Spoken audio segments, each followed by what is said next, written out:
Welcome back, guys, to Wrong Turn Horror. In today's episode, I'm sharing 10 true, terrifying Blue Ridge Appalachia encounters.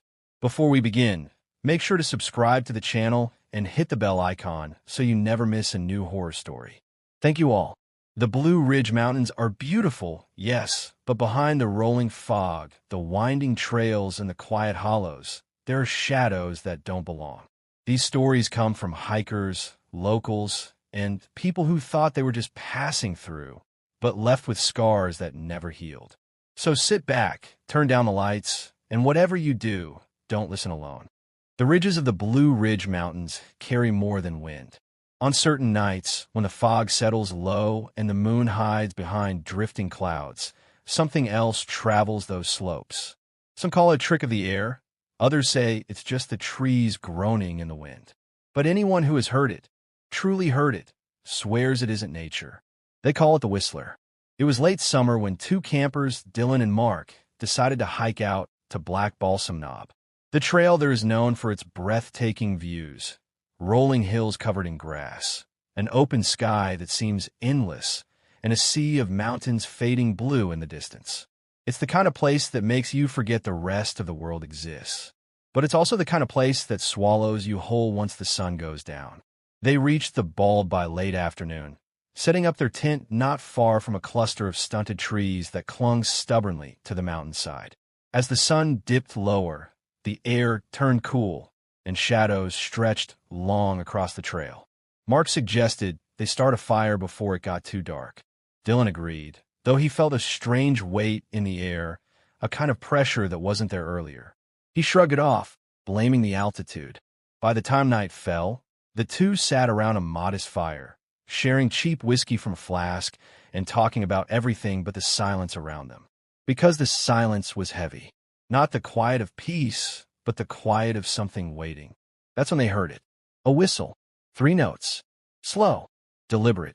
It drifted through the trees like a sound carried on the wind, but too clear, too precise to be an accident. Dylan froze mid-sentence, his eyes locking on Mark's. "Did you hear that?" Mark gave a nervous laugh. "Yeah, probably another hiker." But they both knew no one else was out there. They'd passed no other cars at the trailhead. The mountain felt deserted. The whistle came again. Same 3 notes. A little closer. They scanned the dark line of trees, their firelight too weak to reach beyond a few feet. Nothing moved. No crunch of footsteps. Just the whistle. Mark stood and called out, "Hello? You lost." His voice cracked slightly at the end. The forest gave no answer. The whistle responded instead, this time circling from the left. Dylan's skin crawled. Whoever it was, they weren't just whistling. They were moving around them. "Stop," Dylan whispered. It's not right." Mark forced a smile, though his hand shook. "Maybe it's some idiot trying to scare us." The third whistle came, sharper now. It came from behind the tent. Both of them whipped around, staring into the darkness. Nothing. Just shadows stretching across the bald. The fire sputtered, throwing sparks. Dylan's heart pounded so loud he swore the stranger could hear it. "Pack it up," Dylan hissed. "We're not staying here." Mark hesitated. He didn't want to believe it. Didn't want to admit that the sound felt unnatural. But when the whistle came again, this time so close it seemed to brush the back of his neck, he bolted into action. They grabbed what they could, half their gear spilling onto the grass as they stumbled toward the trail. Dylan swung his flashlight wildly, the beam cutting across trees and rocks, searching desperately for the source. Nothing. No figure. No eyes in the dark. Just emptiness. But the whistle followed. 3 notes. Slow. Deliberate. Always just beyond the edge of the light. The trail twisted downward, roots grabbing at their boots, branches clawing at their faces. Dylan tripped, skinning his hands on stone, but Mark yanked him up and forced him onward. Neither spoke. Their breath came in ragged gasps. The whistle shifted. It was no longer circling. It was chasing. Every time they slowed, it grew louder. Closer. Sometimes it came from ahead of them, as if whatever made the sound could move faster than they could run. Other times it came from the trees above, whistling down like a predator stalking from the canopy. By the time they reached the trailhead, both men were shaking, drenched in sweat despite the cold night air. Their car sat alone in the gravel lot, silver under the moonlight. They didn't stop running until they were inside, doors locked, engine roaring to life. But even as the tires spit gravel and the forest fell away in the rearview mirror, the whistle followed. Faint, 3 notes, drifting through the trees until the mountains swallowed it whole. For weeks afterward, Dylan couldn't sleep. Every night he'd wake in a sweat, swearing he heard whistling outside his window. He tried drowning it out with fans, with music, but sometimes, late at night, he'd swear he heard those 3 notes cutting through the noise. Mark refused to talk about it. When friends asked how the trip went, he brushed it off, saying only that the mountain wasn't as fun as people claimed. But in private, his hands trembled when he poured a drink. His eyes flicked toward the woods at the edge of town. They never went back to Black Balsam Knob. And to this day, no one knows what stalks that mountain ridge when the night is still. Some say it's an old hermit, mad from years alone. Others claim it's the echo of a lost hiker, whistling for help that never came. But the locals, the ones who've lived with the mountain long enough, they'll tell you different. They'll tell you the whistler isn't human at all. It's something older, something that waits in the dark for anyone foolish enough to camp where the trees thin and the wind carries sound too clearly. And if you hear it, 3 notes, slow and deliberate, don't answer. Don't look. Don't even breathe. Because once it finds you, it never leaves. There's something strange about roads in the Blue Ridge. You think you know where they lead, down valleys, past rivers, toward towns where the lights glow warm in the windows.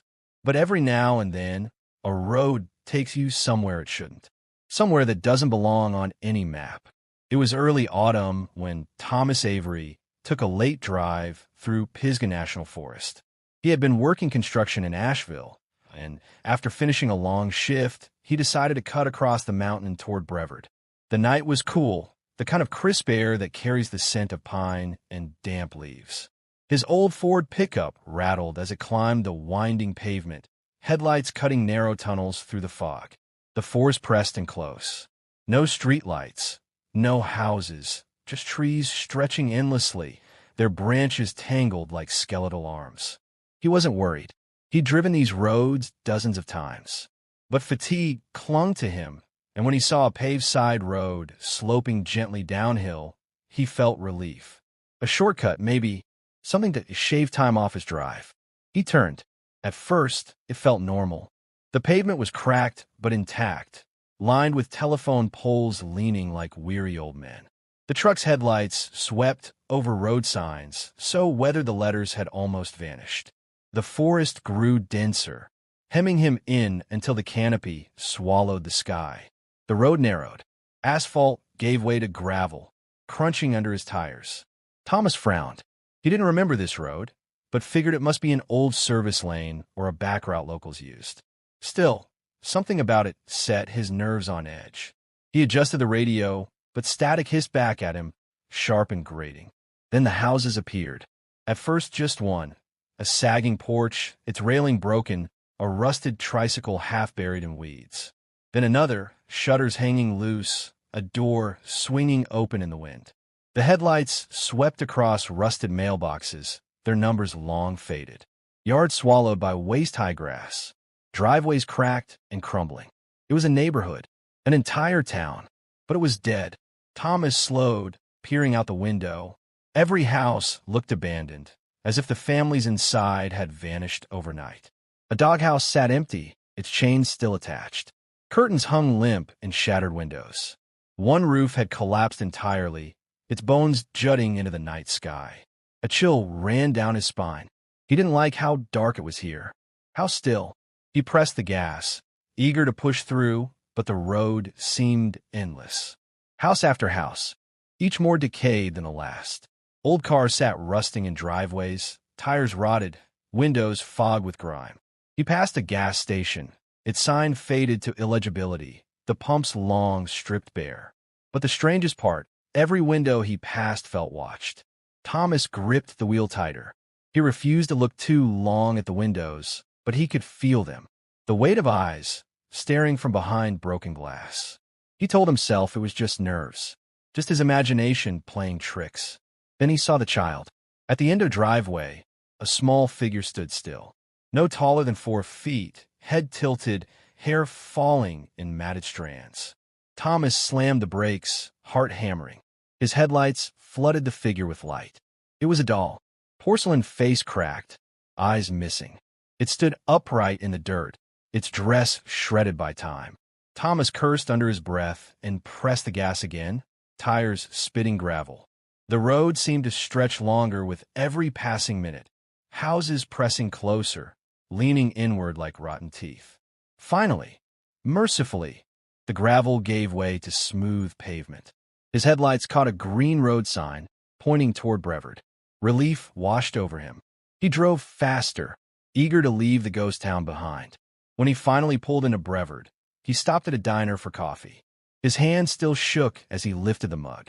He asked the waitress about the road he'd taken. She frowned. "What road?" "The one that cuts through the old town," Thomas explained. "Houses, gas station, the whole place. Looked abandoned for years." The waitress shook her head. "There's no town like that between here and Asheville. Hasn't been for decades." Thomas insisted. He described the road, the houses, the doll. An older man sitting at the counter turned slowly to look at him. His face was pale, his eyes wide. "You need to be careful," the man said in a low voice. "You're not the first to see it." The diner went quiet. The man leaned closer. "My uncle told me about that road. Back in the 40s, a flood wiped out a small community in the forest. Whole families gone. Bodies never recovered. Folks say the town got swallowed, buried in mud. But sometimes it comes back. Shows up for people driving alone at night." Thomas's stomach turned. They say the man continued, "If you stop in that town, if you step out of your car, you won't come back. You'll stay there, same as the others. Part of the place." The waitress shushed him, muttering that he scared too many people with his stories. But Thomas couldn't shake the image. The houses, the doll, the feeling of eyes watching from every broken window. He never found the road again. No matter how many times he tried, the shortcut was gone. But sometimes, when he drives through Pisgah at night, he swears he sees it. Just for a moment, an old mailbox at the edge of the trees, or the faint outline of a house swallowed by shadows. And when he does, he keeps driving. He doesn't turn. He doesn't look back. Because deep down, he knows the road is still there, waiting. And once you take it, you don't get to choose whether you'll find your way back. The Appalachian Mountains have their share of folklore, tales of witches, wandering spirits, and old things that walk the ridgelines at night. But every so often, the stories aren't just folklore. They're warnings. It was early October when best friends Caleb and Ryan set out to hike near Mount Mitchell. The air was crisp, the kind of cool that carries the sharp bite of autumn. Red and gold leaves rattled in the trees, blanketing the trail in colors that crunched beneath their boots. The two had planned this trip for months, an overnight hike to camp at the base of the mountain, just two guys escaping the noise of their small town. The trail was steep, winding through dense forest that swallowed sound. They passed trickling streams, mossy stones, and a scattering of deer tracks pressed into the dirt. By late afternoon, they'd reached a clearing with enough space to pitch their tent. The mountains stretched endless in the distance, rolling blue against the horizon. They built a fire, laughing as the flames crackled and sent sparks into the darkening sky. It was peaceful until it wasn't. Caleb was the first to notice it. The silence. No birds calling from the canopy. No wind. No rustling of leaves. The forest had gone still, too still. He frowned, staring into the tree-line. Ryan noticed his expression and chuckled nervously. "What, you see a bear?" But Caleb didn't answer. His eyes locked on something down the trail. A figure stood there, tall, motionless, watching. At first, Caleb thought it was another hiker. The man wore a wide-brimmed hat that shadowed his face. His clothes were plain, old-fashioned, almost like something from another time. But what unsettled Caleb wasn't the clothes. It was the way the man stood, perfectly still as though carved from stone. "Hey," Ryan called, his voice cracking in the silence. "You need help?" The figure didn't move, didn't answer. Slowly, deliberately, the man turned his head toward them. And that's when they saw his eyes. White, pure white. No pupils, no irises. Just milky orbs staring without blinking. Caleb's stomach dropped. His throat went dry. He couldn't look away. It felt as though the eyes pinned him to the spot, draining every ounce of warmth from his body. Ryan tried to laugh, though it sounded forced. Maybe he's blind? But blind men didn't stare like that. The figure tilted his head slightly, almost curious. Then, in the blink of an eye, he was closer. 1 second, he stood 30 yards down the trail. The next, he was only 10. Neither Caleb nor Ryan saw him move. He was just there.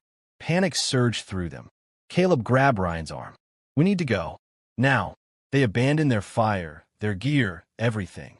Hearts pounding, they stumbled back onto the trail, flashlights shaking in their hands. Behind them, the forest groaned with the sound of snapping twigs. Ryan dared a glance over his shoulder. The man was following, not running, not even walking fast, just moving steadily, his white eyes fixed on them. They quickened their pace, half running, half tripping down the mountain path. But no matter how far they went, the crunch of boots followed. Steady, unrelenting. "Don't look back," Caleb hissed. But Ryan couldn't help it. Every few seconds, he glanced behind him, and every time, the stranger was closer. The wide-brimmed hat casting a shadow, those blank white eyes glowing faintly in the dark. The trail twisted and forked, and in their panic, they lost their bearings. The beam of Caleb's flashlight shook wildly across trees and rocks. They didn't know if they were heading toward the parking lot or deeper into the mountain. Then came the sound. Boots pounding. Faster now. Running. The white-eyed stranger was chasing them. Ryan screamed, shoving Caleb forward. They sprinted, lungs burning, legs screaming in protest. Branches tore at their skin, roots grabbed at their boots. Behind them, the pounding of footsteps grew louder, closing the distance. They burst into a small clearing, gasping for breath. Caleb's flashlight beam swept wildly, catching nothing but trees. The footsteps stopped. Silence. Ryan's chest heaved. His hands shook so violently he could barely hold his light. Where is he? The beam of Caleb's flashlight swung toward the tree-line. The stranger stood there, just beyond the edge of the clearing. His head tilted, watching, waiting.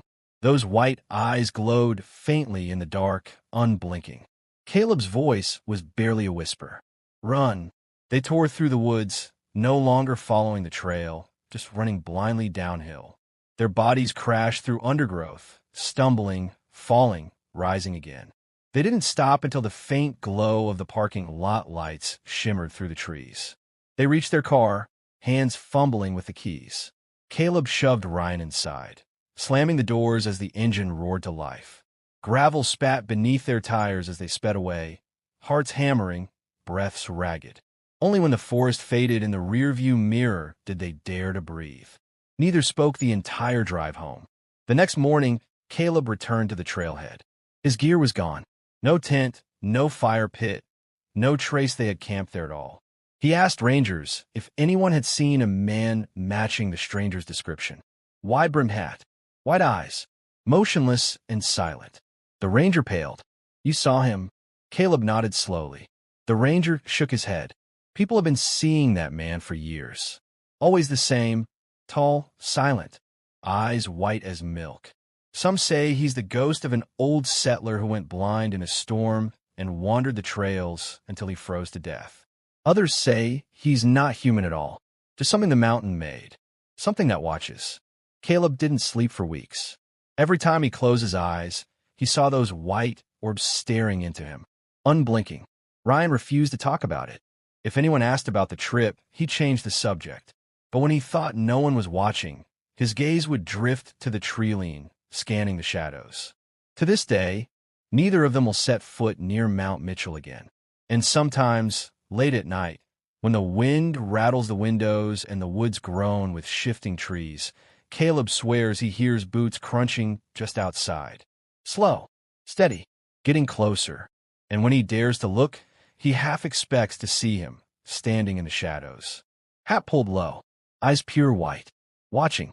Highway 16 cuts like a scar through the Appalachians, winding past Crumpler, North Carolina.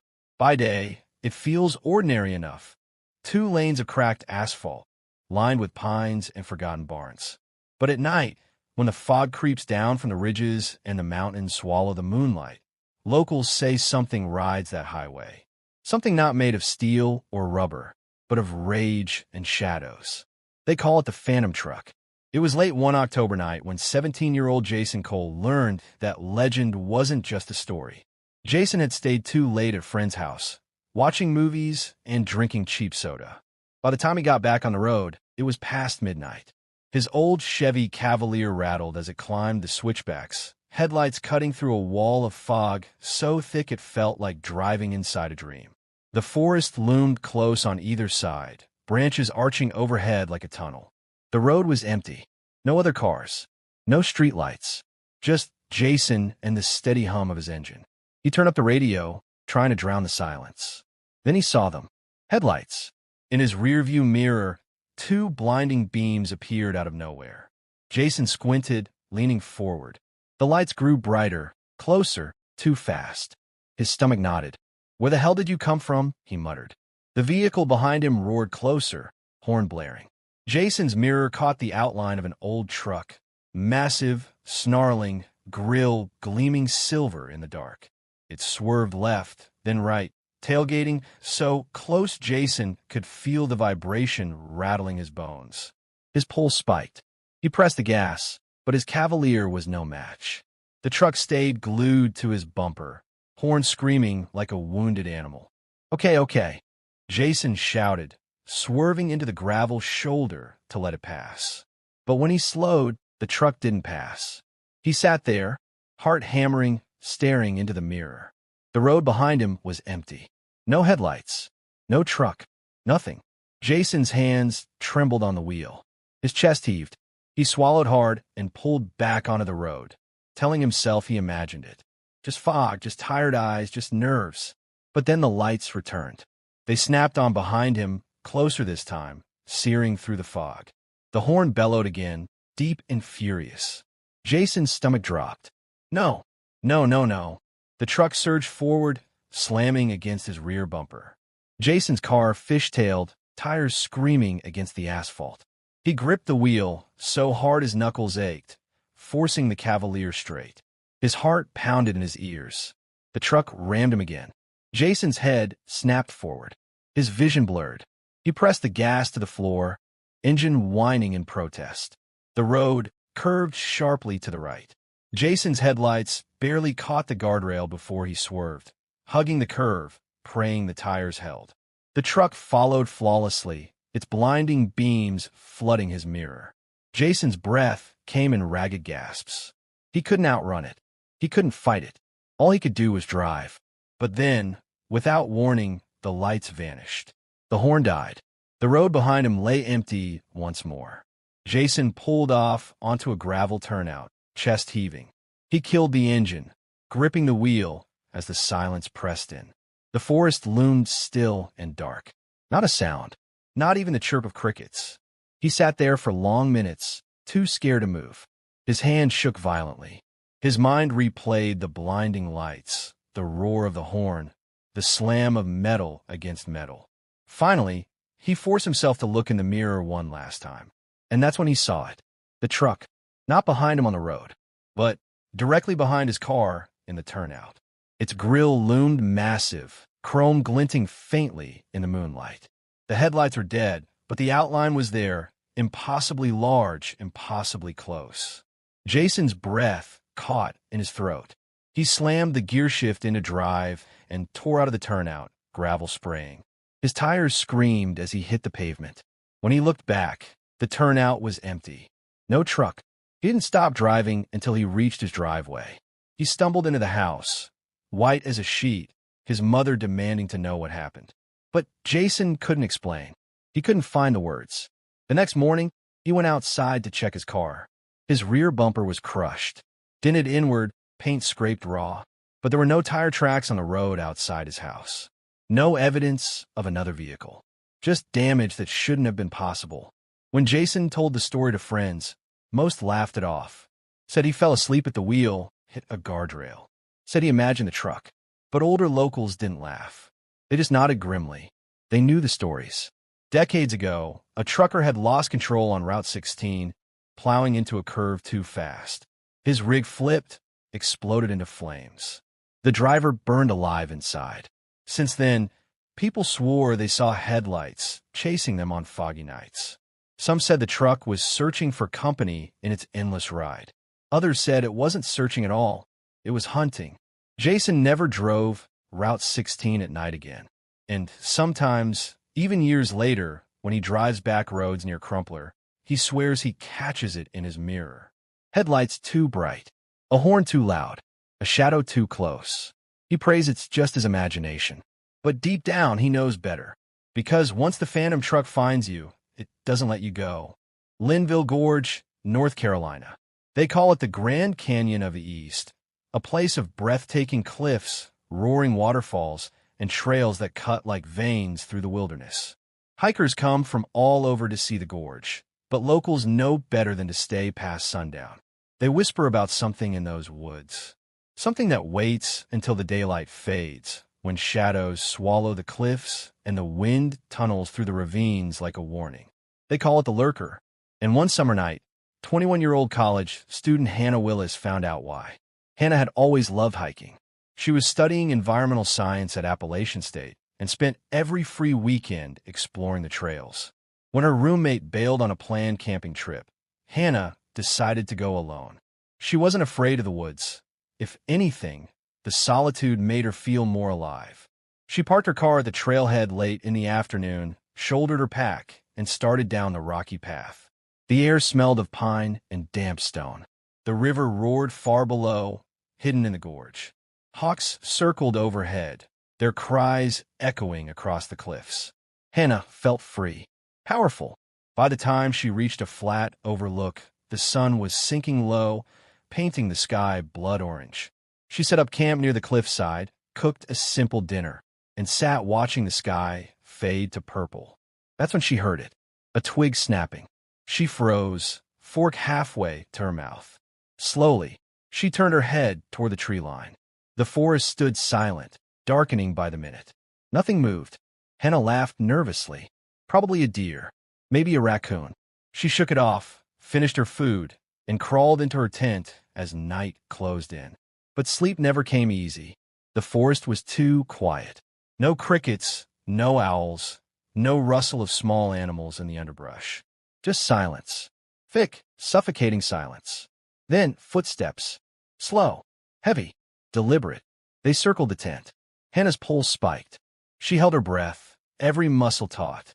The steps paused, inches from the thin nylon wall. She could feel the weight of something watching. Her throat went dry. She whispered to herself, "It's just an animal, just a deer." But deer don't walk on two legs. The steps moved again, circling back toward the trees. Branches creaked, leaves whispered, and then silence. Hannah lay frozen for hours, gripping the flashlight inside her sleeping bag, too afraid to shine it. When morning finally came, she stumbled out of the tent, heart still hammering. That's when she saw the prints. Deep impressions in the dirt, circling her campsite. Not boots, not paws, bare feet. Bare feet nearly twice the size of her own. Hannah should have left right then, but she was stubborn, rational. She told herself it had to be a hiker messing with her, someone playing a prank. So she packed her bag and hiked deeper into the gorge. The day passed normally, sunlight on mossy stones, the river gleaming below, her boots crunching against gravel. But unease gnawed at her. Every so often she glanced over her shoulder, convinced she wasn't alone. By dusk, she reached another flat spot near Table Rock, where sheer cliffs plunged into darkness. She pitched her tent, ate a cold meal, and forced herself to relax. But the second night was worse. Much worse. She woke to breathing. Not her own. Deep, labored breaths. Just outside the tent. Her blood turned to ice. She clamped a hand over her mouth to keep from screaming. The breaths grew louder, closer, vibrating the thin fabric between her and whatever it was. Then something pressed against the tent wall. A hand. 5 long fingers, each as thick as a branch, splayed against the nylon. Slowly, they dragged downward, the fabric straining under the weight. Hannah bit her lip until it bled. Tears blurred her vision. The hand disappeared. Silence again. She lay trembling until dawn, every nerve on fire. When the first light filtered through the fabric, she bolted from the tent. The campsite was empty, but in the dirt, just inches from where she slept, lay another print. Larger this time, deeper, and beside it, strands of hair. Long black, coarse as horsehair. By then, Hannah's resolve broke. She stuffed her things into her pack and started back toward the trailhead. Every step felt like being hunted. Every gust of wind carried whispers she couldn't quite hear.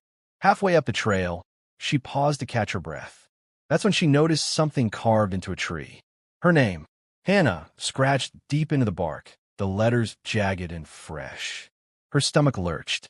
She staggered backward, pulse roaring in her ears. Someone, or something, had been following her. She didn't stop running after that. Her pack bounced against her back. Branches clawed her arms. Rocks cut her ankles. But she didn't care. She just had to get out. When she finally burst from the tree line into the gravel lot, her car sat waiting. Relief crashed over her. She sprinted, yanked the door open, and dove inside. But before she could turn the key, she looked in the rearview mirror and froze. Something stood at the edge of the woods. Tall, thin, its body almost blending with the trees. Its head cocked at an unnatural angle, watching her. She couldn't see its face, only the suggestion of it, a shadow where features should be. Hannah slammed the car into gear and tore out of the lot, gravel spraying. She didn't look back, not once. When she finally reached Boone, shaking and pale, she swore she'd never set foot in Linville Gorge again. But sometimes, when she's alone at night, Hannah swears she hears it, breathing, slow and heavy, just beyond the walls. And in her darkest moments, she wonders if the lurker ever really stayed behind in those woods, or if it followed her home. Linville Gorge, North Carolina. They call it the Grand Canyon of the East, a place of breathtaking cliffs, roaring waterfalls, and trails that cut like veins through the wilderness. Hikers come from all over to see the gorge, but locals know better than to stay past sundown. They whisper about something in those woods, something that waits until the daylight fades, when shadows swallow the cliffs and the wind tunnels through the ravines like a warning. They call it the lurker. And one summer night, 21-year-old college student Hannah Willis found out why.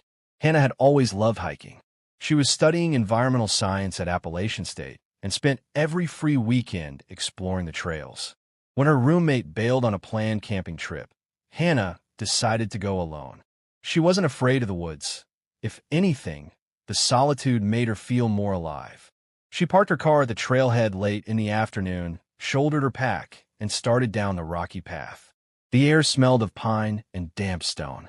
The river roared far below, hidden in the gorge.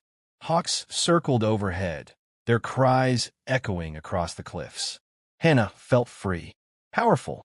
By the time she reached a flat overlook, the sun was sinking low, painting the sky blood orange. She set up camp near the cliffside, cooked a simple dinner, and sat watching the sky fade to purple. That's when she heard it, a twig snapping. She froze, fork halfway to her mouth. Slowly, she turned her head toward the tree line. The forest stood silent, darkening by the minute. Nothing moved. Hannah laughed nervously. Probably a deer, maybe a raccoon. She shook it off, finished her food, and crawled into her tent as night closed in. But sleep never came easy. The forest was too quiet. No crickets, no owls, no rustle of small animals in the underbrush. Just silence. Thick, suffocating silence. Then footsteps. Slow, heavy, deliberate.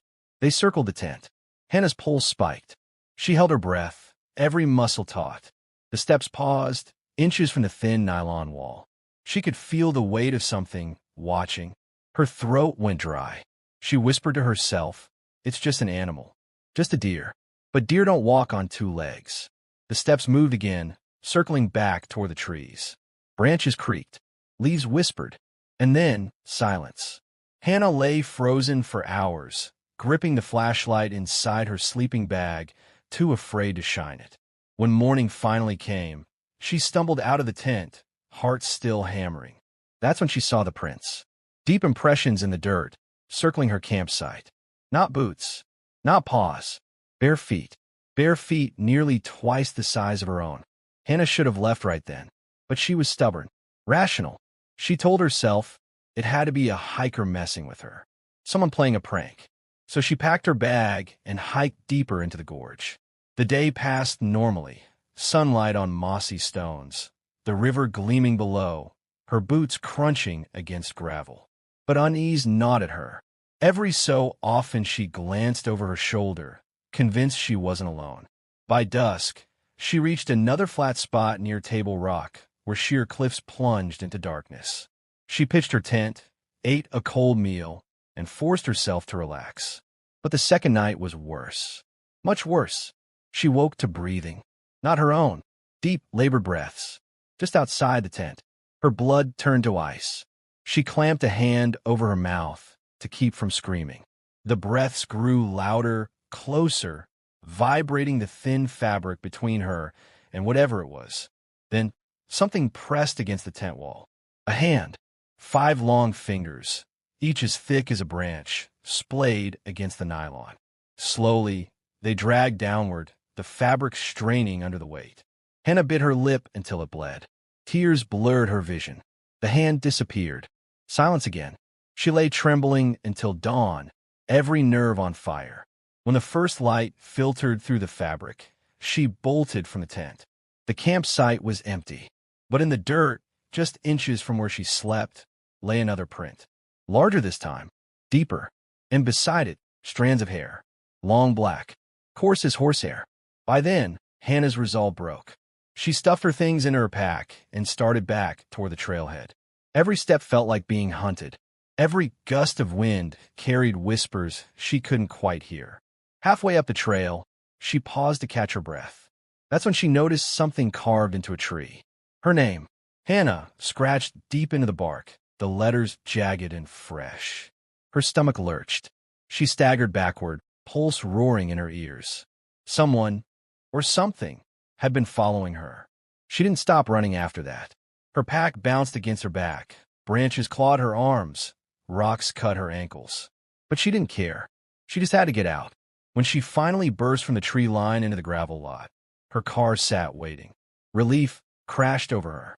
She sprinted, yanked the door open, and dove inside. But before she could turn the key, she looked in the rearview mirror and froze. Something stood at the edge of the woods. Tall, thin, its body almost blending with the trees. Its head cocked at an unnatural angle, watching her. She couldn't see its face, only the suggestion of it, a shadow where features should be. Hannah slammed the car into gear and tore out of the lot, gravel spraying. She didn't look back, not once. When she finally reached Boone, shaking and pale, she swore she'd never set foot in Linville Gorge again. But sometimes, when she's alone at night, Hannah swears she hears it, breathing, slow and heavy, just beyond the walls. And in her darkest moments, she wonders if the lurker ever really stayed behind in those woods, or if it followed her home. Clingmans Dome is the highest peak in the Great Smoky Mountains, straddling the border of North Carolina and Tennessee. Tourists climb its concrete tower to see endless ridges rolling into the distance like waves frozen in time. But after sundown, the mountain changes. The air grows heavy, the woods tighten, and silence wraps around the peak like a noose. Hikers speak of strange noises that drift through the valleys at night. Not animal calls, not the wind, screams. And one summer evening, 2 brothers discovered just how real those screams could be. It was late July when Ethan and Tyler Maddox, both in their 20s, decided to camp near Clingmans Dome. They'd grown up in the Smokies, hiking trails since childhood, and they laughed at the ghost stories tourists whispered about. The mountain was home, and to them, home meant safety. That night, they parked near the dome, shouldered their packs, and hiked a narrow path down into the dark trees. The sky was already purple by the time they set up camp. A small tent by a stream, with fire crackling to life. They cooked beans and hot dogs, drank cheap beer, and joked about black bears stealing their food. By midnight, the fire burned low. The forest pressed close, alive with insects and the occasional owl. Ethan leaned back on his elbows, staring into the canopy. "You ever hear the stories?" he asked suddenly. Tyler smirked. "Which ones? Ghosts? Lights? Cherokee spirits?" Ethan's eyes narrowed. "The screams." Tyler chuckled. "Oh, that crap? Just tourists freaking themselves out. Sound carries weird in the mountains, that's all." But Ethan didn't laugh. His brow furrowed. "Dad told me once. When he was hunting up here, years back, he heard it. Said it didn't sound human. Didn't sound like anything he knew." Tyler shrugged, tossing a stick into the fire. "People hear what they want to hear." But later, as the fire died to embers, they both heard it. At first it was faint, a thin, high-pitched cry, drifting on the wind. So soft, they thought it might be an owl. But then it came again. Louder, longer, a scream. Both brothers sat up, eyes meeting across the fire. "You hear that?" Ethan whispered. Tyler swallowed hard. "Yeah." The sound rose again. A wailing cry that seemed to come from everywhere and nowhere, bouncing off the ridges, spiraling up through the trees. It wasn't a single scream, either. It was many, dozens, woven together into one awful chorus. Ethan's stomach knotted. "That's not an animal." Tyler forced a laugh that broke halfway. "It's just some group of idiots messing around. Has to be." But the screams grew louder, closer. They twisted in pitch, some deep and guttural, others shrill and broken, like throats tearing. Then the forest went silent. Not quiet, silent. No insects, no owls, not even the rush of the stream. Just a suffocating stillness. And in that silence, whispering, low voices, dozens of them, murmuring in a language neither brother recognized. The whispers circled their camp, slipping between the trees, threading into the dark. Ethan's skin crawled. He grabbed the flashlight, beam slicing into the brush. Nothing moved, but the voices grew louder. Closer. "Pack it up," Ethan hissed. "We're leaving. Now." Tyler didn't argue. They stomped out the fire, stuffed their gear into bags, and started up the trail. Their boots crunched against leaves, breaths harsh in the night. The voices followed, sometimes ahead of them, sometimes behind, always just out of sight. And then came the screams again. Not distant this time, right beside the trail. The brothers broke into a run. The trail twisted upward, roots clawing at their ankles, branches slapping their faces. The screams swelled, filling the woods with raw terror. Tyler stumbled, hitting the dirt. Ethan grabbed his arm, yanking him up. "Move!" Behind them, the forest moved. Trees groaned. Brush snapped. Shapes shifted in the dark, too fast to see. Finally, gasping for air, they burst onto the paved path near the summit. The concrete tower loomed above, ghostly in the moonlight. They collapsed against the rail, trembling. For a moment, silence returned. Just the wind against their sweat-soaked skin. Then footsteps, slow, heavy, echoing up the path toward them.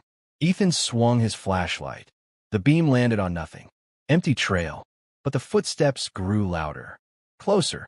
Each one vibrating through the concrete beneath their feet. Tyler's voice shook. "Do you see it?" Ethan shook his head, eyes wide. "No."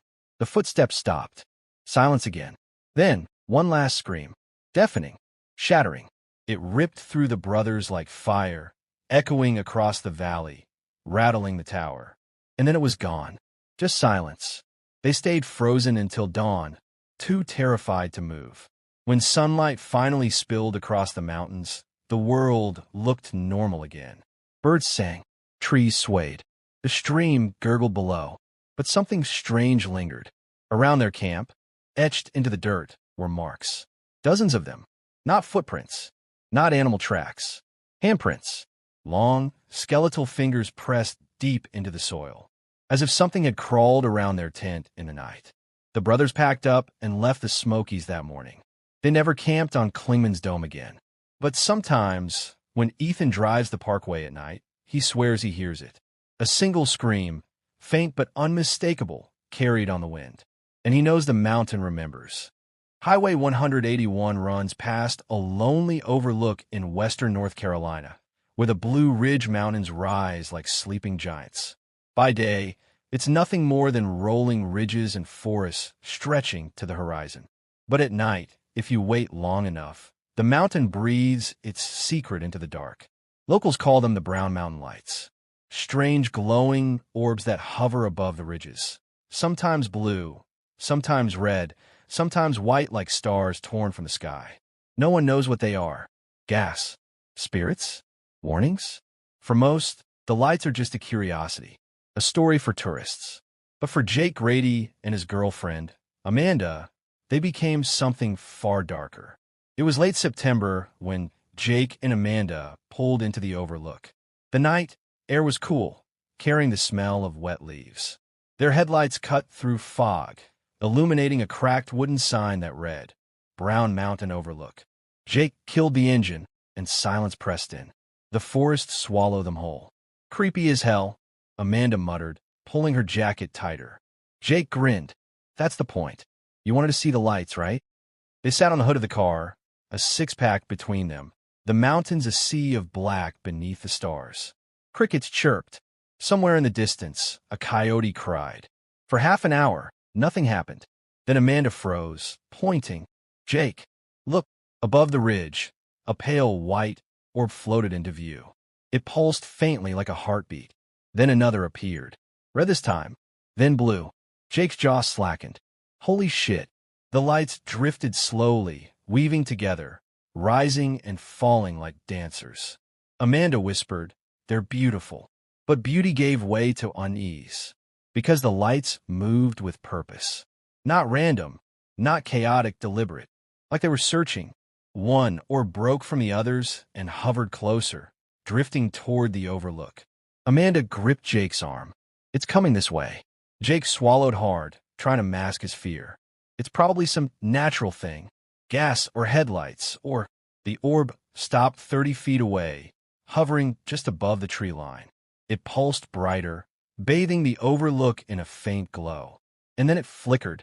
For a heartbeat, Amanda saw something inside the light. A face. Small, pale, eyes hollow and black. She gasped, stumbling back. Did you see that? Jake shook his head. See what? But before she could answer, the light shot upward, vanishing into the night. The others followed, fading one by one until the ridge was dark again. They might have left it at that, just a weird experience, something to laugh about later. But Amanda couldn't shake the image of that face. And she wasn't the only one. The next morning, while eating at a diner in Morganton, she overheard two old men talking at the counter. Lights were out again last night, one muttered. Always this time of year, the other replied. You hear the story? Amanda leaned closer as they spoke. Back in the 1800s, miners disappeared near Brown Mountain. Entire camps abandoned overnight. Some blamed landslides, some said floods, but the Cherokee whispered of spirits, souls trapped between worlds, glowing to lure the living deeper into the mountains. They say if you follow the lights, one old man said, lowering his voice, you don't come back. Amanda's fork froze halfway to her mouth. When she told Jake later, he laughed it off. Ghost stories. People get lost in the woods all the time. Has nothing to do with lights. But Amanda wasn't convinced. That night, they returned to the overlook. This time, the lights appeared almost immediately. 3 orbs pulsing over the ridge, brighter than before. Jake grinned. See? Not so scary. But Amanda's chest tightened. Something about the way the lights moved felt wrong. They weren't floating now. They were circling. Slowly, deliberately. And then, one by one, they began drifting toward the overlook. Jake's smile faltered. Okay, that's new. Amanda's voice cracked. Jake, let's go. But before they could move, the lights flared, blinding. When Amanda's vision cleared, they weren't on the overlook anymore. They were standing in the woods. The car, the road, gone. Trees loomed on every side, the forest thick and endless. The ground was soft, covered in moss and rot. The air smelled of earth and something else, something sweet and rotten. Jake spun in a circle, panic rising. What the hell just happened? Amanda's hand shook as she pointed. Jake, look. The lights were here too, drifting between the trees. Dozens of them now, each orb pulsing faintly, each one closer than before. And inside them, she saw faces. Dozens of pale, hollow-eyed faces pressed against the glowing walls, mouths open in silent screams. Jake grabbed her hand. "Run!" They tore through the forest, branches ripping their clothes, roots clawing their ankles. The lights followed, weaving between the trees, always just behind them. The whispers came next, faint at first, then louder. Words Amanda couldn't understand, layered voices echoing in her skull. Her legs burned. Her chest ached. But the lights kept coming. Finally, they stumbled into a clearing. At its center stood an old stone foundation, crumbled walls, moss-covered steps, remnants of a building long gone. The lights circled above it, swirling faster and faster until the air hummed. And then shapes stepped from the glow. Figures. Men, women, children. Their skin gray, their eyes hollow, their mouths frozen in silent agony. Amanda screamed. Jake yanked her backward, but the figures lurched closer, their movements stiff and jerky, as if pulled by strings. One reached for Amanda, fingers like cold smoke brushing her arm. She gasped as a chill spread through her veins. Her vision blurred. For a heartbeat, she saw another world, a dark cavern. Miners trapped, their lamps extinguished, their screams echoing. Then Jake pulled her free, dragging her into the trees. They ran blindly, not caring where, until suddenly headlights. Their Jeep, parked at the overlook. They sprinted, dove inside, and Jake slammed the keys into the ignition. The engine roared, and he tore out of the lot, gravel spraying. Neither of them looked back. For days after, Amanda's skin burned where the figure touched her. A handprint, faint but unmistakable, bruised into her arm. She covered it with long sleeves, too afraid to explain. Jake refused to talk about it. He avoided the mountain altogether, as if pretending it didn't exist would erase the memory. But Amanda knew better. Sometimes, late at night, when she closed her eyes, she still saw them. The lights, the faces inside. And once, just once, she woke to a faint glow outside her bedroom window. A single orb pulsing softly, waiting.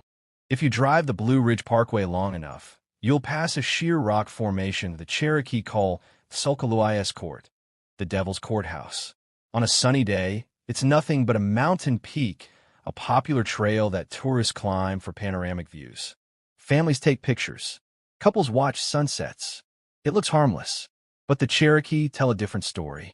They say deep inside the mountain is a hidden cave where the devil himself holds court, judging the souls of the wicked. Winds that whistle through the cliffs are said to be his whispers, carrying secrets into the ears of those who dare to listen. Most brush it off as legend. But for Daniel Mercer, a 22-year-old hiker from Asheville, it was no myth. It was a warning. Daniel wasn't much of a believer. He loved the outdoors, and he had hiked nearly every trail along the parkway. But the Devil's Courthouse had always fascinated him, not for the folklore, but for its reputation. Hikers claimed to hear voices when the wind picked up, not just whistling or echoes, actual words. Daniel wanted proof. One late October evening, with the sun sinking and the ridges bathed in blood-red light, he parked at the trailhead. A chill ran down his spine as he shouldered his pack. The air was still, the forest unnervingly quiet. As he climbed, the silence pressed closer. No birds, no crickets. Even the crunch of his boots on the leaves seemed muffled. Halfway up, he paused, wiping sweat from his brow. That's when he heard it. A voice, whispering. He froze, scanning the trees. No one was there. The whisper returned, faint but clear. His name, Daniel. His pulse quickened. "Hello," he called. The voice didn't answer. Instead, another joined it. Then another. Dozens, overlapping, weaving into one another. Some male, some female, some shrill, some deep. Daniel stood rooted in place, every hair on his body standing on end. The whispers grew louder, circling him like a storm. Then, as suddenly as they began, they stopped. By the time he reached the summit, night had fallen. The overlook stretched into blackness, stars spilling across the sky. The wind howled through the rocks, carrying a low moan that raised goosebumps on his arms. He set his pack down and pulled out a small recorder. If the whispers were real, he wanted evidence. He clicked it on, set it on the stone ledge, and waited. For nearly 20 minutes, nothing. Just wind and the occasional rustle of leaves. Then a voice. Not faint this time. Clear. Sharp. Right beside his ear. Go home. Daniel spun, heart hammering. No one was there. The recorder picked it up. He could see the red light flicker as it captured the sound. Then another voice. Louder. Angrier. Go home. The wind roared, shrieking through the cliffs like a chorus of screams. Daniel grabbed the recorder, shoving it into his pocket. His instinct screamed at him to leave, but his legs wouldn't move. That's when the ground beneath him trembled. The stone cracked with a deafening snap. A fissure split across the overlook, jagged and deep. Hot air blasted upward, reeking of sulfur. Daniel stumbled back, coughing. From the fissure came whispers, hundreds of them, so loud it felt like knives in his skull. And then something crawled out. It wasn't a man. It wasn't an animal. It was a figure of smoke and shadow, its body writhing as if 1,000 hands clawed beneath its skin. Its eyes burned red, its mouth a jagged tear that stretched impossibly wide. It rose from the crack, towering over Daniel. And when it spoke, the voice was all of them. Every whisper, every scream, every warning rolled into one. You were told to go home. Daniel stumbled backward, nearly falling off the ledge. What are you? He gasped. The figure leaned closer, its burning eyes boring into him. We are the court. We judge the trespassers. The fissure widened, glowing red with fire. Shapes moved within it, figures writhing in torment, their faces twisted in agony. The whispers rose again, not warning now, but wailing. Daniel screamed, turning to run, but the shadows followed.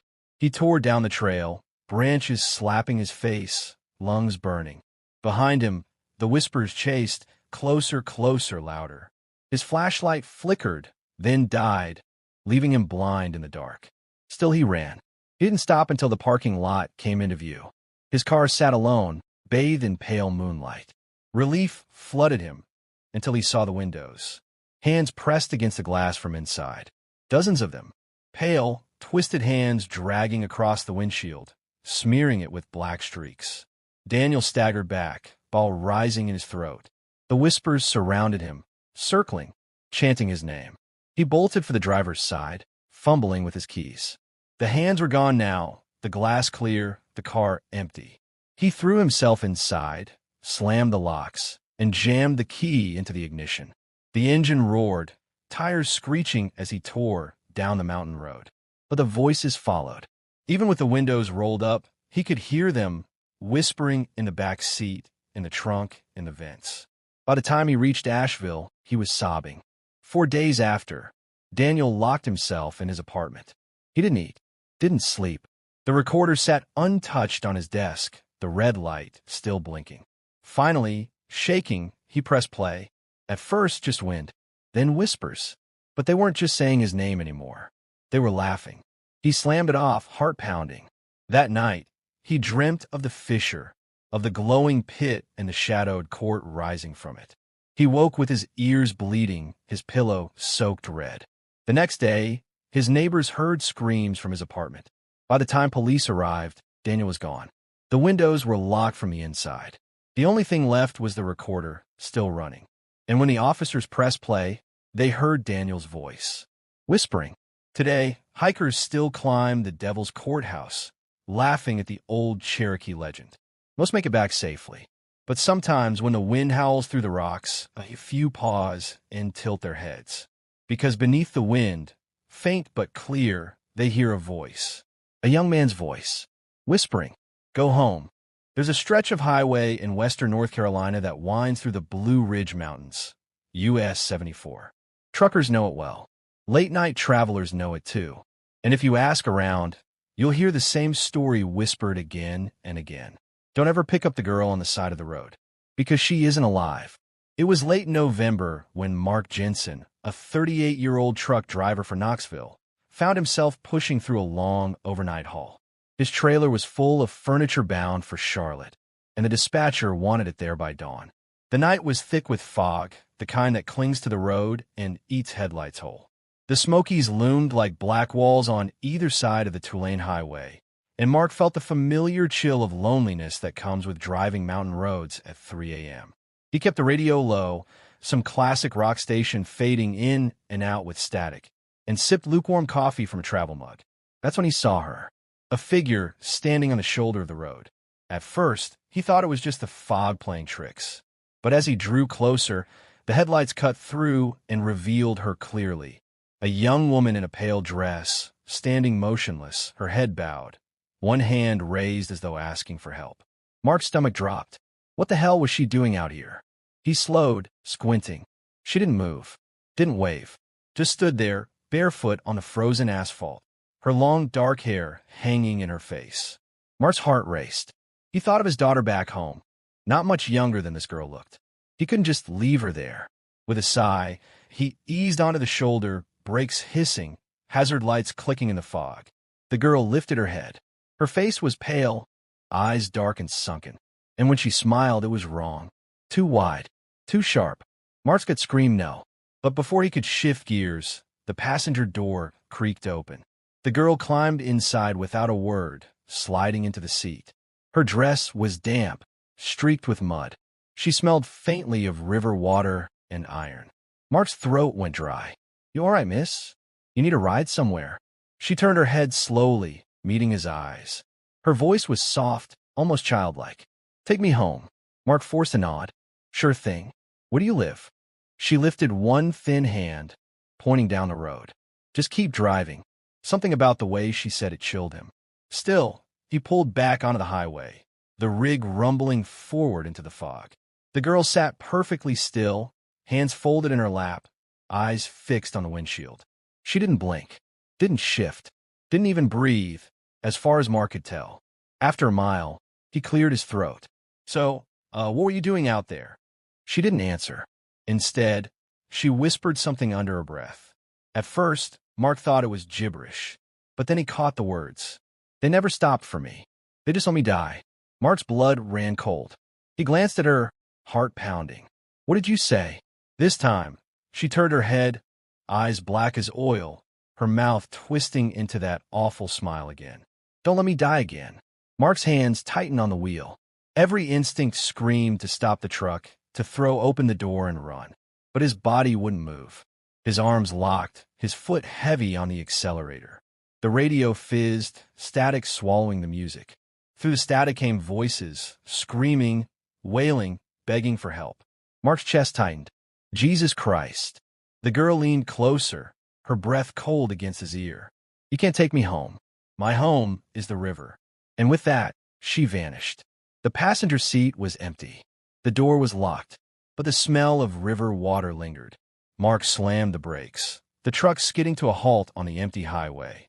His breath came in ragged gasps, sweat dripping down his temple. For a moment, the world was silent. Then he heard it, knocking, from inside the cab. He looked up. In the rearview mirror, pale hands pressed against the back window of the sleeper berth. Dozens of them, fingers clawing, smearing wet mud across the glass. Mark screamed, fumbling for the door handle. He stumbled out onto the asphalt, collapsing to his knees. The fog swirled around him, thick and suffocating. When he dared to look back, the hands were gone. The cab sat empty, but the mud remained. By dawn, Mark reached Charlotte, pale and trembling. He told no one. Who would believe him? But later that week, in a diner off I-40, he overheard two old truckers swapping stories. "Ever drive US 74 at night?" One asked. "You see the hitchhiker girl?" The other nodded grimly. "Pale dress, hair in her face." "Yeah, picked her up once." She vanished right out of the seat. The first trucker leaned closer. "She drowned years ago. Car accident on the bridge. Went into the river. Folks say she still tries to hitch a ride home. Only home she's got is the water." Mark didn't speak. He just sat there, coffee shaking in his hands, knowing the story was true. Today, drivers still report seeing her. Some pick her up, some drive past, refusing to stop. But every now and then, a trucker pulls into Charlotte, pale as death, swearing they'll never drive the mountain roads again. Because once you see her face, once you hear her whisper in your ear, you never forget the sound of the river calling her home.